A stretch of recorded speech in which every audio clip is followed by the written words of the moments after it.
And in the end, I genuinely believe that if Hollywood chooses to walk this path, then we will eventually see an end to this war.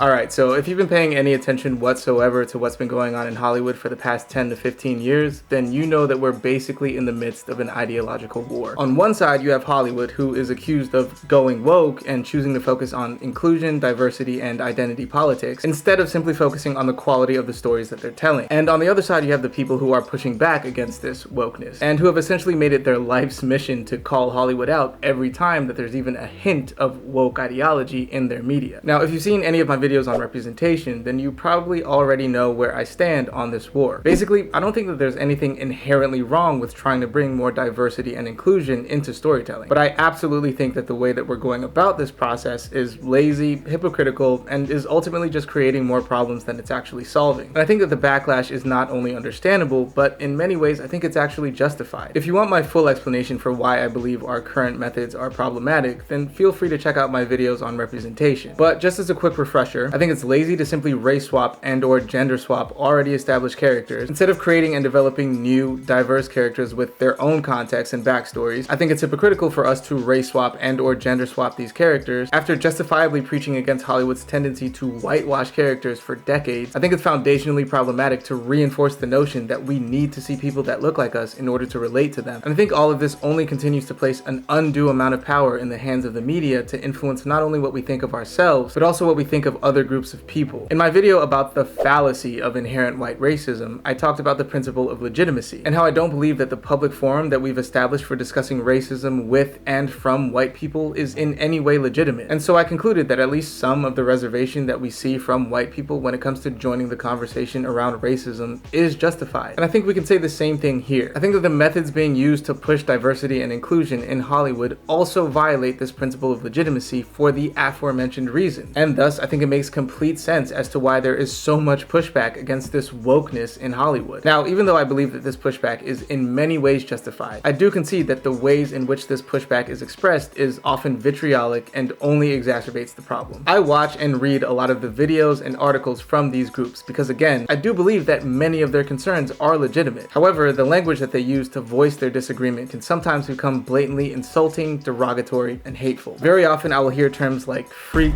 lunatic, degenerate, and all manner of offensive terminology being thrown at Hollywood and all those who support its current ideology. And this is objectively counterproductive. The reality is that this language does nothing to change the minds of the people that they're arguing against. It only entrenches them further into their ideological camp. Time and time again, it has been put forth by actual psychologists that the most effective way to change minds is through empathy and not through debate with cold hard facts and logic. If you are simply trying to appeal to your base and galvanize the people who already agree with you, then sure, this language is extremely effective because it demonizes and dehumanizes the people that you're fighting against and reinforces the us versus them mentality. But I think it's completely understandable that the people that you just ridiculed and insulted wouldn't really be willing to acquiesce to your way of thinking. When insulted, we naturally get defensive, and any prospect of reaching a common understanding starts to fade. And so again, this language is inherently counterproductive, and it makes me question what the true objective of the people who criticize the wokeness in Hollywood really are. Do we actually want to see them change, or do you just want to continue making money off of the rage that their ideological stances continue to generate? And so I just wanted to be very clear that even though I understand and in many cases actually agree with the pushback, I don't think that the way that we are currently expressing our disapproval is always productive. But on the opposite end of the spectrum, Hollywood's response to this pushback has also only exacerbated the problem. Instead of arguing their stance in good faith or genuinely attempting to dismantle the critiques coming from these groups, they've instead decided to attack and to try to label these groups as every toxic ist or phobe term that they can come up with, from racists to homophobes and from misogynists to transphobes. And as you can imagine, this has only fueled the fire in this ideological war. But what makes this particularly nefarious from Hollywood is that the people that they're attacking are the very people that made these intellectual properties popular in the first place. That's right, this conflict could adequately be characterized as a war between Hollywood and its fans. Again, if you've been paying any attention whatsoever to to what's been going on in Hollywood for the past decade, then you know that the industry currently has a remake problem. I made a video about this phenomenon a while back, and trust me, I'm not the only one who's noticed this. Pretty much every news outlet and tabloid has written articles or made videos about Hollywood's obsession with remakes, reboots, prequels, sequels, and spin-offs that has become apparent over the past 10 to 15 years. In my video, I largely agreed with the conclusions that most of these other sources came to, which was that the reason that Hollywood keeps going back to these already established IPs to tell the same stories is because these already established IPs have already established fan bases. This means that they can guarantee an audience for whatever project they're developing. And of course, in theory, this should also guarantee a return on investment, regardless of whether or not the project is actually any good. They don't have to do the extremely difficult and tedious work of organically garnering an audience for their story, like they'd have to do for a new original film. Nope,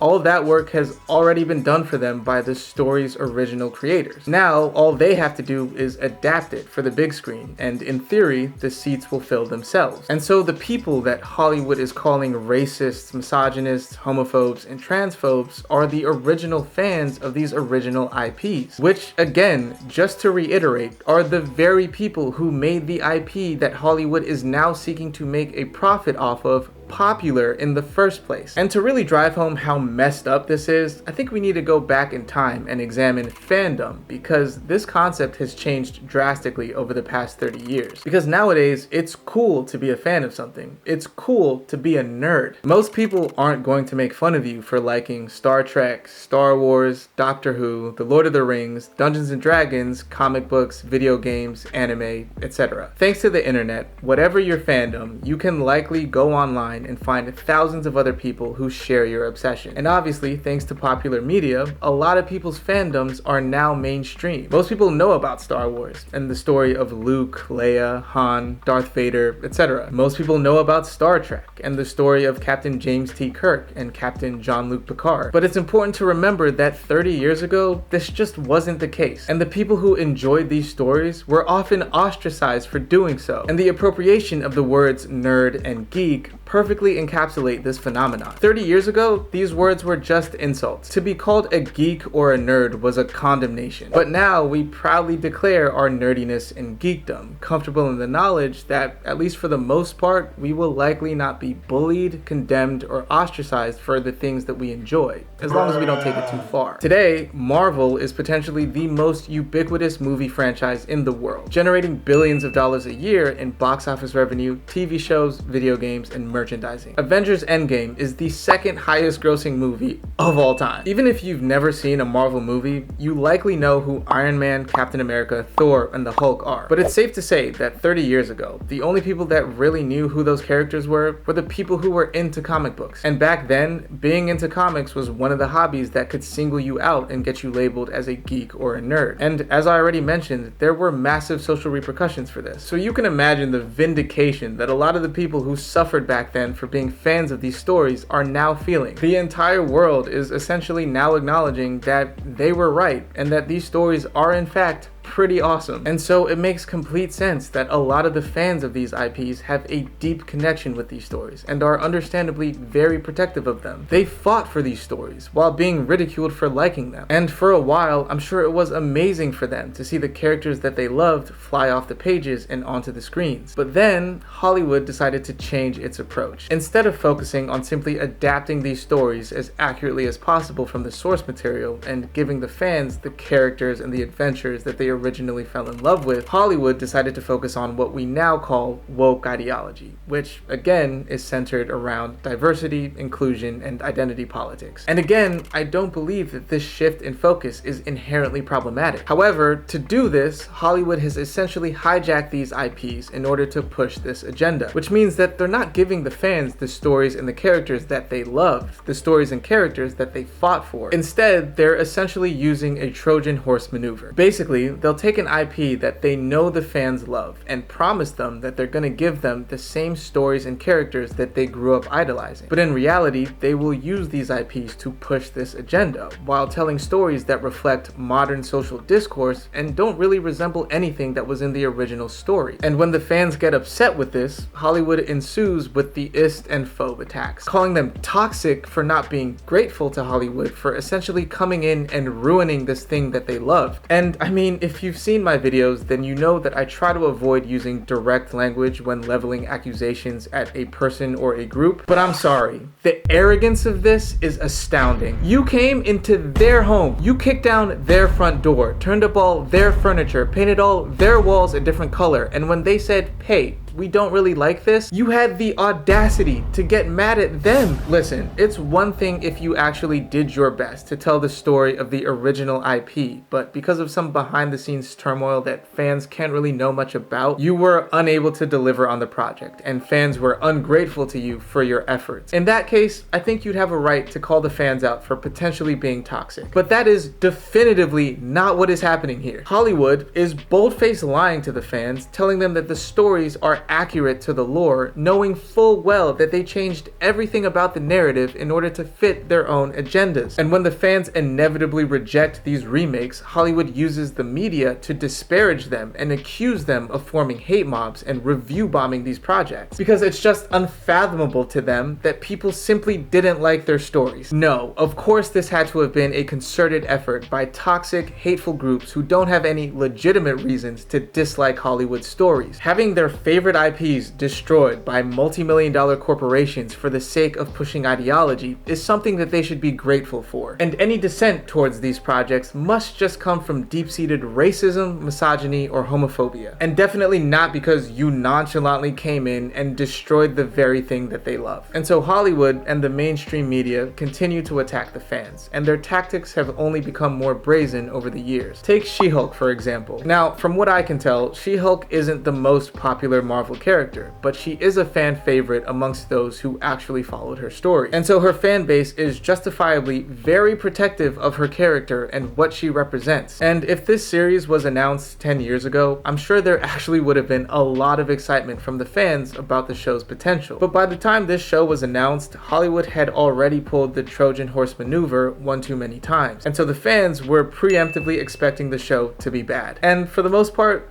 they were right. But for a lot of fans, the show's lack of quality wasn't actually the most infuriating aspect of its existence. What made people angry was the fact that the showrunners deliberately made the fans the enemy in the show. Yeah, one of the main supervillains in the She-Hulk TV show was toxic fandom, or essentially anybody who didn't like what the writers did to She-Hulk's story and character. And it's important to understand that by addressing toxic fandom, the showrunners are not speaking about the minority subset of virtually every group or fandom that, yes, is racist, misogynistic, homophobic, etc. No, the showrunner's goal here was to portray the entire fandom of She-Hulk as being toxic if and when they voiced their dislike for the show, and to suggest that regardless of the nature of their critique, their real complaint is the fact that they're being shown yet another female superhero. This was exemplified when one of the show's lead writers infamously got into a heated back and forth with a fan on Twitter back in 2020 after the show was announced. Throughout the conflict, the fans simply voiced their concern for having people who were not originally fans of the IP and who have expressed some pretty extreme views in the past write for this show. But of course, the writer could only view these concerns through the lens of sexism. To them, the fans' criticism isn't coming from a place of legitimate concern, but instead from a place of misogyny, because he is, quote, terrified at the prospect that a woman might actually genuinely love writing the same characters that he enjoys. And again, if you read through the entire confrontation,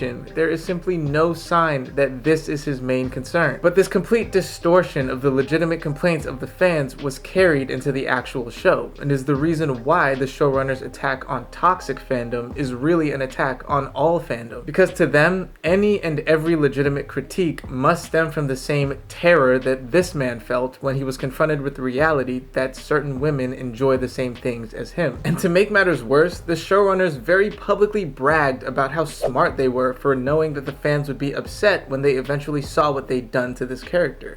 By being nasty and negative, they're playing right into our hands, thereby proving that we are intelligent, which is the thing they don't want to admit that we ladies are.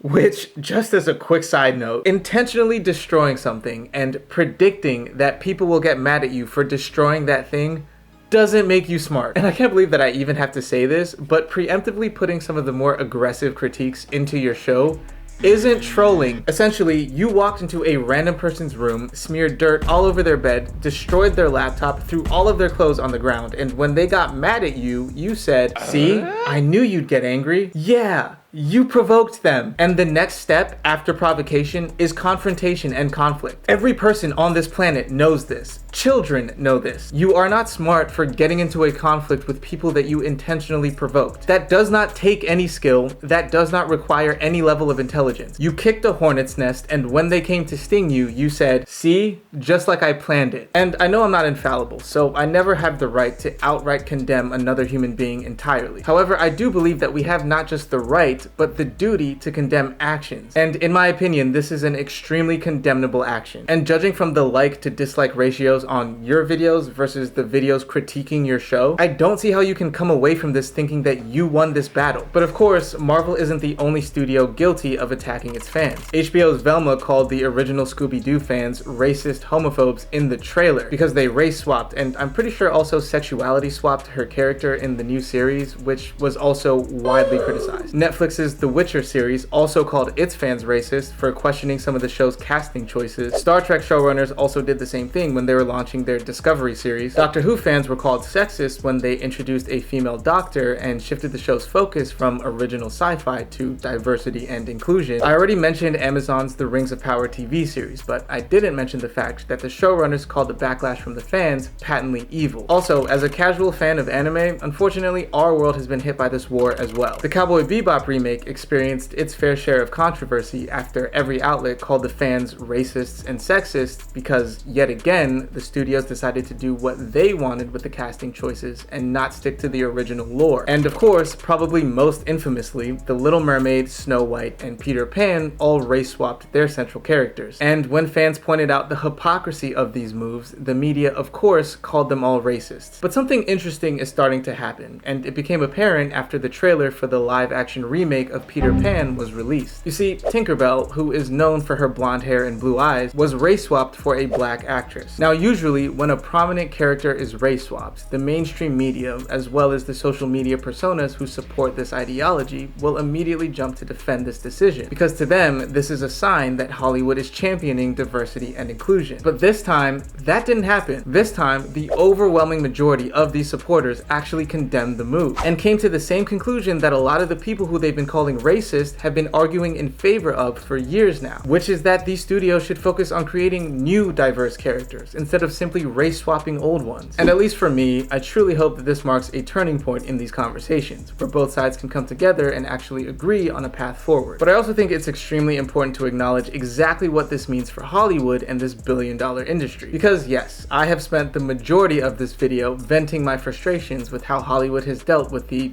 in many cases, justified backlash to their pillaging, plundering, and pandering exploits. But if you've seen my videos, you know that regardless of whatever I believe the truth to be, I always think it's important to try to empathize with whoever it is I'm disagreeing with. I'm still not great at always remembering to apply this principle of truth and empathy, so I often miss the mark, but I still think it's a valuable target to aim for. And of course, these are multi-million to billion-dollar corporations which are run by cutthroat executives who tend to only care about money. So there will be no violin playing. But I do still think that it is valuable to try to understand the situation from their side. And if we look at things from their perspective, I do believe that a lot of their decisions make sense, even though I still disagree with them. Because as a society, we have progressed rapidly over the past 10 to 15 years. The values that we express today were flying completely under the radar a decade ago. The LGBTQ+ community has made massive strides over this period of time. Black Lives Matter was not only created, but immediately propelled to the forefront of social discourse during this period. period. And most recently, the discussion around trans rights has been leading the charge towards social justice. The conversations around gender and sexuality have also completely transformed from what they were 10 years ago. And for many, it's become almost impossible to separate politics from storytelling. And so I can understand that there is a lot of pressure within the storytelling industry to reflect these changes. That is why we constantly hear phrases like updated for a modern audience or to reflect the world we live in today from these executives and their proponents. And personally, I do not envy them their task of having to tell compelling, powerful stories in today's climate, where you can pretty much do everything right and still be blamed for not living up to diversity and inclusion standards. However, I do believe that we can objectively say that Hollywood's past methods of overtly race-swapping established characters, belligerently inserting various races into popular stories and worlds that never featured them, and demonizing white people, specifically straight white men, have stopped seeing returns on investment. Most of Marvel's projects aren't making as much money as their previous entries, viewership numbers for the entire industry are down, corporations are losing money, shows are getting canceled after just one season, and this is all while certain stories that almost explicitly avoid quote-unquote woke ideology continue to thrive. And again, this shift in tone that we saw with the latest release of the Peter Pan trailer points to the reality that Hollywood's current approach might have run its course, because the very people who were supporting their agenda are now beginning to turn on them. And so I can't place all of the blame on Hollywood. To be fair, these people were the loudest, and so it made sense to pander to their needs because, in theory, that would generate the largest return on investment, which is undoubtedly Hollywood's main concern. But during the rollout for the Rings of Power, we got an opportunity to see just how some of these supporters actually engage with Hollywood's content. When the show was first coming out, the studio put together a diverse panel of super fans to speak about their excitement for the TV show. Now, Amazon was actually forced to delist the UK version of the video after it was absolutely obliterated by dislikes and comments. Nonetheless, in the video, the panel members discussed how excited they were for the show.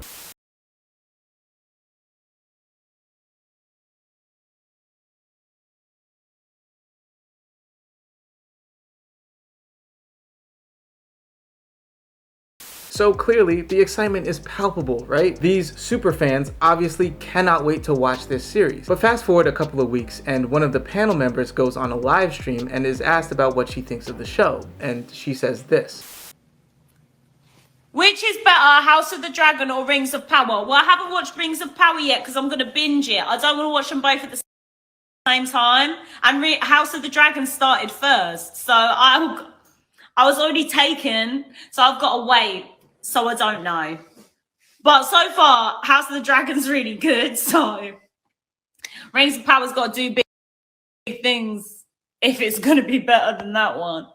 Now, I understand that she's not saying that she won't eventually watch this show, but to put this in perspective, this is an Amazon-endorsed, self-proclaimed Tolkien superfan who has not only refused to watch their show several weeks into its run, but is actively not just watching, but actually praising and endorsing their show's main competitor. And again, this is all while waning viewership is one of the main critiques being leveled against the show. And so, in my opinion, this clearly demonstrates that these people don't actually have any vested interest in these projects, beyond these projects' very loud and public endorsement of social talking points like diversity and inclusion. And as soon as these projects stop serving their interests and their needs, they will abandon their support of these projects. But you know who does have a vested interest in these movies and TV shows? The original fans who have been following these stories and characters for decades now. The same fans whose suffering and ostracization made these IPs popular and profitable in the first place. And so, given this reality, I think it's clear how Hollywood needs to proceed. Stop catering to these vocal minorities who are only using these IPs as vehicles to push their own agendas. They have shown you, Hollywood, that their support, no matter how loud, does not translate to actual engagement on your projects. And again, you will never satisfy them. There will always be another group that your inclusion is excluding. And just when you think that you have the formula, the goalposts will move again. If Hollywood is dead set on keeping this remake machine going, which it seems that it it definitely is, then their best choice of action is to simply adhere to the lore that the original creators laid out for them. It literally could not be simpler. And if you want evidence for this, look to the recent success of the HBO series The Last of Us. Of course, there were some complaints from the original fans of the video game. I even had some myself, but for the most part, the show was received positively from the majority of people who watched it. And that is simply because the TV show is almost a direct one-to-one retelling of the story in the video game. Obviously, there were some changes, like the expansion of the love story in episode 3, but these changes didn't irreparably alter the narrative, the characters, or the world, and so for the most part, the original fans accepted these changes. This success is what awaits studios if they simply choose to adapt these stories as faithfully as possible. Do not update them for modern audiences or try to reflect the world that we live in today, because these stories weren't made in the world of today, and that's completely fine. And in the meantime, as we rightfully try to tell more diverse and inclusive stories, focus on creating new narratives with new original characters from different parts of the world. There is so much richness in the lore from places like West Africa, East Asia, Central Europe, etc. And these stories deserve to be told. Stop creating modern updates of legacy characters like Ironheart, Female Thor, or the black version of Batwoman. Again, you will only upset the original fans of those characters, and they will have every right to dismiss your stories. And don't do what the Woman King did and literally try to rewrite history just so you can tell stories of powerful female characters. It would not be okay if we rewrote history and made movies about how it was actually the American South who was trying to abolish slavery. And it isn't okay for you to essentially do the same thing for the Dahomey tribe. There are plenty of historical examples of powerful men and women of varying ethnicities to tell stories about that do not need your revisionist history. And in the end, I genuinely believe that if Hollywood chooses to walk this path, then we will eventually see an end to this war. And we will establish an environment where diverse and inclusive stories are told while also giving the original fans of these worlds and characters the stories that they were originally promised. But in any case, I think that's going to be it for this one. If you made it this far, thank you so much for indulging me. I know I just rambled and ranted for a large portion of this video, so I really do appreciate you taking the time to hear me out. Also, on a quick side note, I just wanted to apologize for the delay on this video. I usually try to put out a video at least once every 2 weeks, but the script for this video alone took me 2 weeks just to research and write, and another week to edit down. So again, sorry for the delay. In any case, I hope this made sense, but as always, if it didn't, please feel free to let me know why so that I can try to address any misconceptions in the comments. But with that said, I wish you all the very best going forward. Take care of yourself, and I will see you in the next one.